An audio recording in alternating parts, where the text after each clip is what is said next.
Perkenalkan, saya Islah Fatah Fakisya Gunawan dari Fakultas Sains Teknologi Universitas Bandung, jurusan Sistem Informasi. Di sini saya akan mengerjakan tugas administrasi jaringan, di mana tugas tersebut jadi saya merupakan seorang admin jaringan yang bertanggung jawab untuk merancang dan mengimplementasikan jaringan komputer untuk sebuah perusahaan kecil yang sedang berkembang. Jadi perusahaan ini memiliki kantor pusat dengan 3 departemen dan memiliki 1 kantor cabang.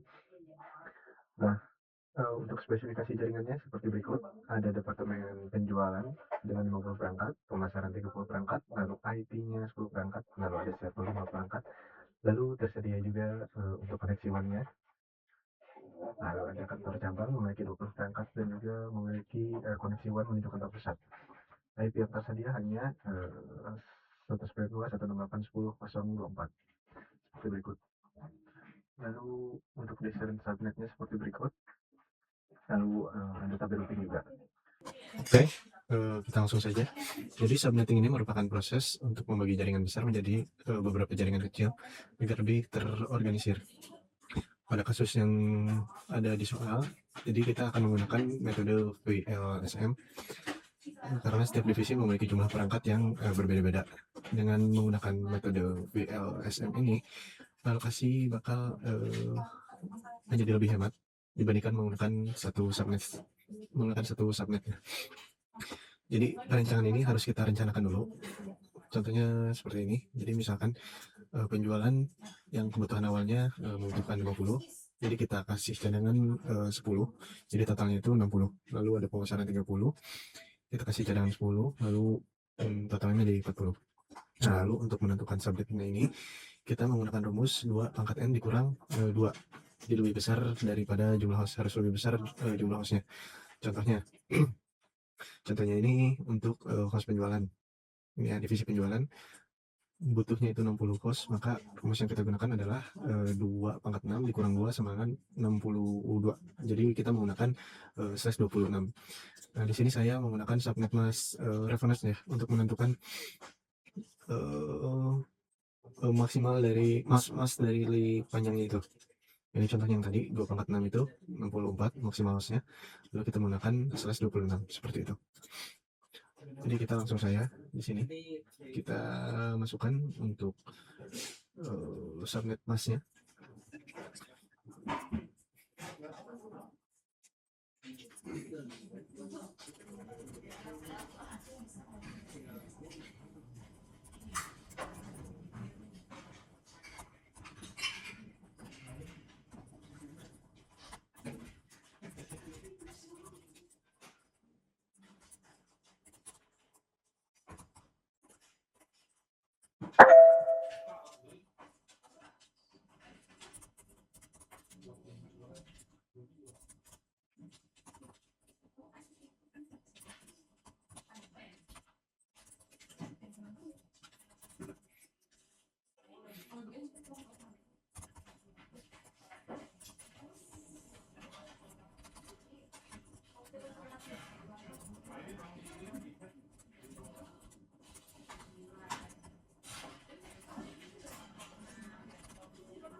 Lalu untuk network address tersendiri kita coba masukkan untuk setiap divisi ya.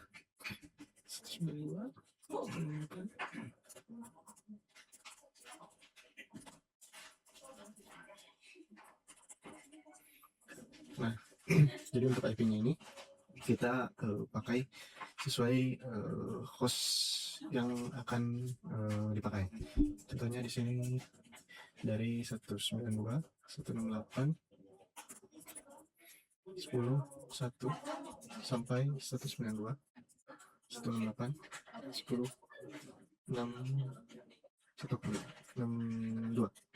Nah, untuk broadcast center sendiri kita pakai 192, 168, 1063 ya. 63. Nah, seperti itu. Lalu di sini untuk divisi pemasarannya, untuk IP networknya kita lanjutkan dari yang terakhir yaitu 63. Dan untuk divisi lainnya mengikuti IP broadcast yang sebelumnya seperti itu.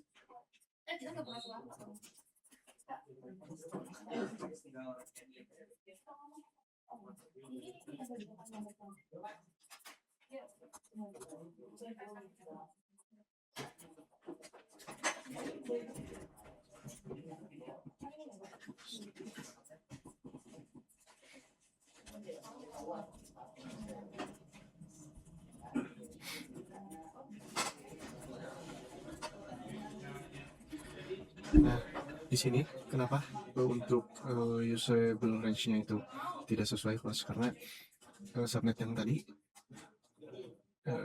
nah yang penjualan dan pemasaran itu untuk subnetnya itu sama ya, yaitu 64 atau 62 untuk kebutuhan hostnya seperti itu.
Nah, lalu untuk sisa alamat IP yang tidak digunakan itu dari 192 sampai dengan 255 itu nantinya akan dijadikan cadangan jika sewaktu-waktu perusahaan ini terus berkembang dan membutuhkan jaringan seperti itu.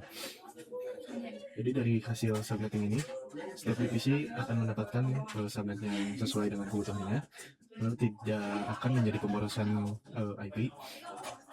Lalu broadcast address yang digunakan untuk komunikasi ke seluruh host dalam satu subnet.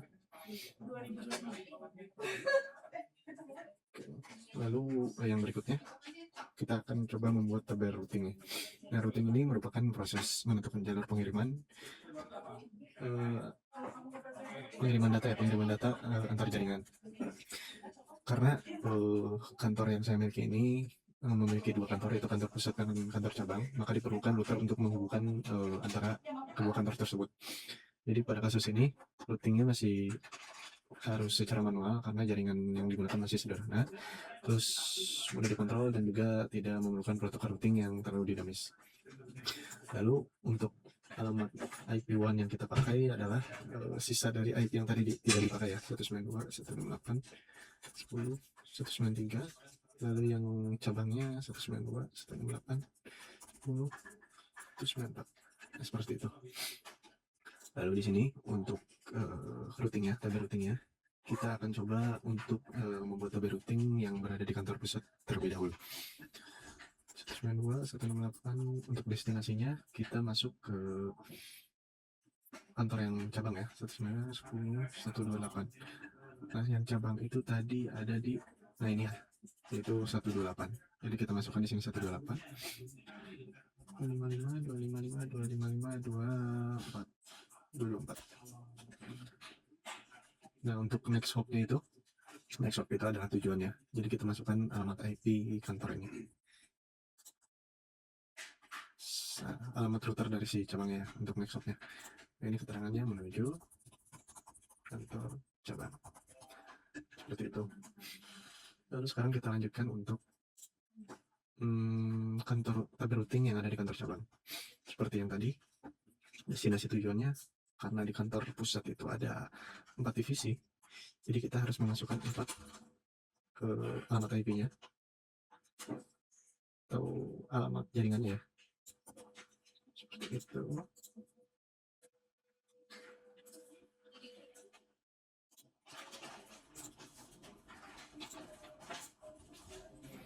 Untuk subnetnya harus sama ya dengan yang sebelumnya, 192, 240, 240. Oke. Kita copy saja biar cepat. Nanti kita edit. 192, 240. Untuk networknya kita masukkan untuk alamat IP dari kantor pusat seperti itu. Lalu di sini untuk keterangannya, ini menuju divisi penjualan, menuju divisi pemasaran, menuju divisi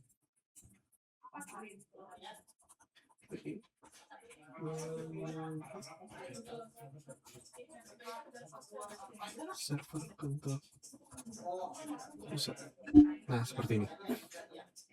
Jadi next shop ini adalah alamat router tujuan, lalu router pusat hanya perlu mengetahui jaringan cabang, jadi cuma satu ya.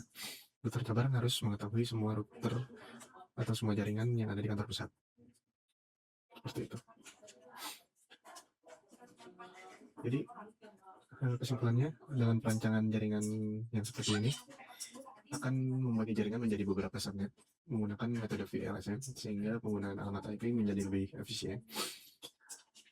Lalu routing statis yang sebelumnya digunakan memungkinkan komunikasi antar jaringan dan antar kantor pusat dan kantor cabang menjadi berjalan dengan lebih baik.